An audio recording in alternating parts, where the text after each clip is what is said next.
मित्रांनो बघा, या ठिकाणी एक प्रश्न दिलेला आहे आपण की ताशी 54 किलोमीटर वेगाने जाणारी 240 मीटर लांबीची एक आगगाडी 180 मीटर लांबीच्या बोगद्यास किती वेळात ओलांडेल. ज्यावेळेस असा प्रश्न येईल त्यावेळेस अंतर बरोबर काय करायचं, आगगाडीची लांबी प्लस ज्या वस्तूला ओलांडते त्या वस्तूची लांबी या दोघांची बेरीज करायची. मग बेरीज काय होईल बघा, 0 8 आणि 4 12 2 हात चाला 1 2 1 3 3 आणि 4 टोटल अंतर आलं 420 मीटर. आता या ठिकाणी आपल्याला जो ताशी वेग दिलेला आहे ना, ह्या ताशी वेगाच्या संदर्भात नियम लिहायचा की 36 सेकंदात ती गाडी 540 मीटर अंतर पार करते. ओके, किती मीटर अंतर? 540. आता आपल्याला किती पार करायचंय?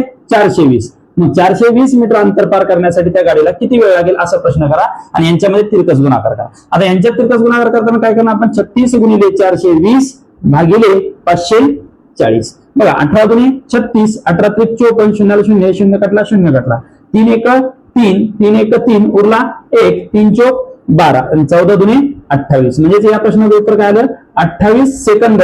जे पर्याय